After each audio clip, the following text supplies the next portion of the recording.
Assalamu alaikum wa rahmatullahi wa barakatuh. Dear students of class 5th, hope you all will be fine by the grace of Almighty Allah. May Almighty Allah shower His blessings on you and your families along with the whole Ummah. Yesterday we started a new lesson, Gulliver Among the Little People. Today we will continue it. Hope you will watch this video and read the lesson.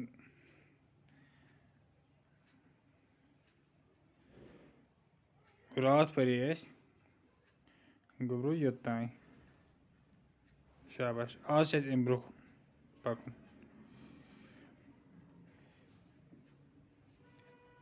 Let us start. He woke up early in the morning. He wanted to get up, but he could not move his arms or legs. They were tied to the ground with strings. He said to himself, "Oh, I can't move my arms or legs.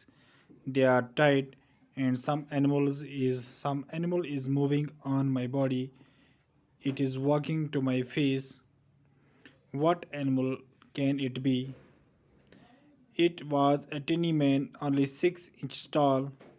In a short time, there were dozens of little men on Gulliver's body, and there were many more around him. Some among them carried bows and arrows. Gulliver was in Lilliput, the country of tiny men. He wanted to get up. He said to himself, "These strings are not thicker than thread.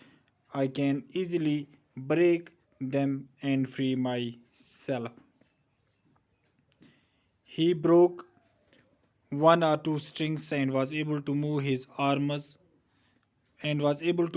left arm a little. He tried to catch some of the little men, but they all slipped through his fingers and ran away. Then there was a loud shout, and little arrows came and hit Gulliver all over his body. They were sharp and painful. Gulliver said to himself, "These arrows are very painful, and I won't try to break any more string, but how can I free myself?" اوٚتُے تام پَرو أسۍ آز شاباش.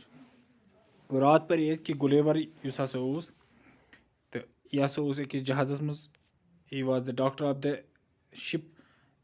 Ship namely Antelope. تہٕ یُس ہسا سمندرس منٛز سفر ٲسۍ تِم کران الانگ وِتھ 30 سیلر. تَتھ منٛز ٲسۍ 30 سیلٲرٕز، بیٚیہِ اوس گُلیور، بیٚیہِ اوس کیپٹن. تہٕ پَتہٕ آو طوٗفان کہِ سۭتۍ ہسا گٔے اَتھ ٹُکرٕ، یَتھ منٛز ہسا ساروے یِم اَتھ سیلٲرٕس ٲسۍ تِمو ژھُنُکھ جہاز منٛز وۄٹھ دٔریاوَس سمندرس منٛز. تہٕ اَتہِ ہسا بَچاو اکھ گُلیور یُس ہسا سمندر کِس کِنارس تانۍ ووت. تہٕ یُس پَتہٕ سمندر اَتھ کِنارس پٮ۪ٹھ ووت تہٕ یہِ تھوڑا برونٛہہ کُن پوٚک یہِ أکۍ مٲدان منٛز. یہِ اوس واریاہ زیادٕ تھوٚکمُت تہٕ أمۍ ترٛوو نِندٕر. شاباش. اَمہِ برونٛہہ کُن یہِ پَرے اَسہِ رات. آز پَرو أسۍ. He woke up early in the morning. وہ صبح سویرے نیند سے اٹھا. ووک اپ گوٚو نیندرِ وۄتھُن، نیند سے اٹھنا. ارلی ان د مارننگ، صبح سویرے. He wanted to get up but he could not move his arms اور legs. They were tied to the ground with strings. He wanted to get up, وہ اٹھنا چاہتا تھا. But he could not move his arms اور legs, لیکن نہ وہ اپنی ٹانگیں ہلا سکتا تھا اور نہ اپنے بازو. سُہ ہسا اوس دے were tied to the ground with strings, کیونکہ اس کے بازو اور اس کے پاؤں یا اس کے ٹانگیں زمین کے ساتھ باندھی ہوئی تھی. تٔمۍ سُنٛد سُہ اوس یژھان بہٕ وۄتھٕ تھوٚد مگر سُہ ہیوٚک نہٕ ؤتھِتھ کِہیٖنۍ، کیازِ تٔمۍ سٕنٛدۍ اَتھٕ، تٔمۍ سٕنٛدۍ کھۄر یِم ہسا ٲسۍ زنٛگہٕ شنٛگہٕ آسہٕ گٔنڈِتھ لۄکچو رَزچو سۭتۍ یا لۄکچو سٹرنگو سۭتۍ. ہی سیڈ ٹو ہمسیلف، "اوہ I can't move my arms اور لیگس." سُہ چھُ پنٛنِس پانَس وَنان. ہی سیڈ ٹو ہمسیلف، اپنے آپ سے کہہ رہا ہے، اوہو یہ کیا بات ہے کہ میں نہ اپنے بازو اور نہ اپنی ٹانگوں کو ہلا سکتا ہوں. یہ کیا ماجرا ہے. They are tied and some animal is moving on my body. یہ میرے ہاتھ اور پاؤں باندھے ہوئے ہیں اور کچھ جانور میری جسم پر چل رہے ہیں. کینٛہہ جانور کیٚمۍ چھِ پَکان میٛانہِ باڈی پٮ۪ٹھ اینِمٕلٕز چھِ پَکان جانور چھِ پَکان میٛانہِ باڈی پٮ۪ٹھ it is walking to my face. یہ جانور چھِ پَکان میٛٲنِس بٕتھِس کُن. یہ جانور میرے چہرے کی طرف آ رہا ہے. What animal can it be. یہ کیا ہو سکتا ہے, یہ کون جانور ہو سکتا ہے. It was a tiny man only 6 inches tall. یہ ایک چھوٹا سا آدمی تھا جس کی لمبائی صرف 6 inch تھی. یہ اوس اکھ لۄکُٹ موہنیوٗ اکھ یُس ژھوٚٹ پیوٗنٛتاہ اوس شانٛچ. In a short time there were dozens of little men on Gulliver's body. کچھ ہی ٹائم میں درجنوں آدمی, یہ چھوٹے چھوٹے آدمی گلیور کی باڈی پہ چل رہے تھے. And there were many more around him.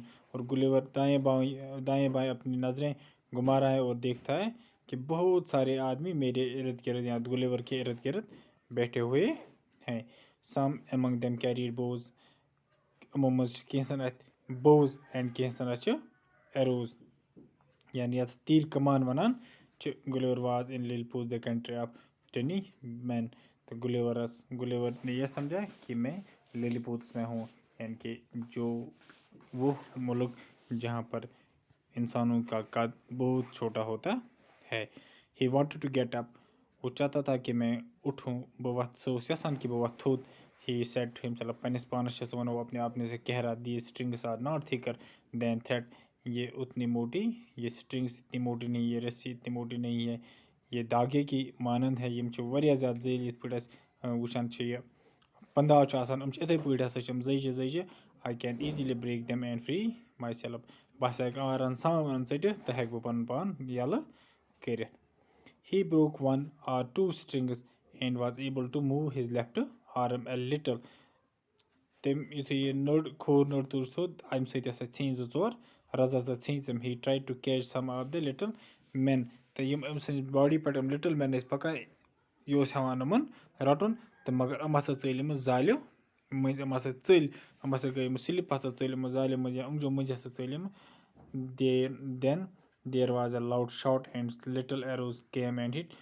أتھۍ منٛز ہسا گٔے بٔڑ آواز اکھ ہسا گٔے تہٕ واریاہ تیٖر ہسا آیہِ گُلیورَس لگاونہٕ گُلیور سٕنٛز باڈی پٮ۪ٹھ. دے وَر شارپ اینڈ پینفُل. یِم واریاہ زیادٕ شارپ تہِ ٲسۍ, بیٚیہِ ٲس واریاہ زیادٕ پینفُل. گُلیور سیٹ ٹُو ہِمسیلف. گُلیور چھُ پنٛنِس پانَس وَنان these arrows are very painful. یِم ایروز چھِ واریاہ زیادٕ painful. And I wouldn't try to break any more strings but how can I free. مےٚ پَزِ, بہٕ کَرٕ نہٕ وۄنۍ کانٛہہ تہِ یُس ہسا رَز چھُ یِمو یُس بہٕ گٔنڈِتھ چھُس, مےٚ نسا پَزِ یہِ ژَٹُن کینٛہہ. تہٕ مگر یہِ تہِ چھُ سونٛچان کہِ بہٕ کِتھ پٲٹھۍ کَرٕ پَنُن پان یَلہٕ. تہٕ آز پوٚر اَسہِ یوٚتانۍ, تہٕ صُبحس پَرو أسۍ اِنشاء اللہ اَمہِ برٛونٛہہ کُن.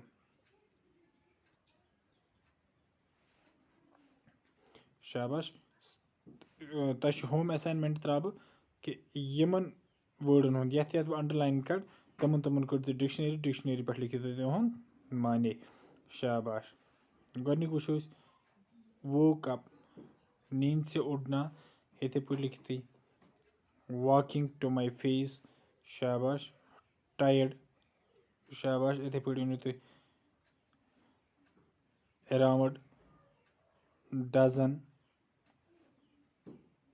bows and arrows. شاباش. break strings thread. تہٕ یِمن ہُنٛد لیکھِو تُہۍ معنے, یِمن ہُنٛد ؤنِو تُہۍ معنے لیکھِتھ. شاباش. پنٛنہِ کاپہِ پٮ۪ٹھ بیٚیہِ أکہِ یَتھ لاینہِ منٛز یِمن سٹرنگس ہُنٛد. شاباش. رین اوے, شارپ, پینفُل. تہٕ یِمن ہُنٛد لیکھِو تُہۍ صُبحس معنے. تہٕ صُبحس بیٚیہِ کٔرِو تُہۍ کٲم, پَنٕنۍ یہِ کِتاب کٔڑِو یِتھَے پٲٹھۍ تہٕ یِتھَے پٲٹھۍ لیکھِو تُہۍ. اُمید چھِ تُہۍ وٕچھِو یہِ ویٖڈیو تہٕ تُہۍ تُلِو اَمیُک فٲیدٕ. شُکریہ. Thank you.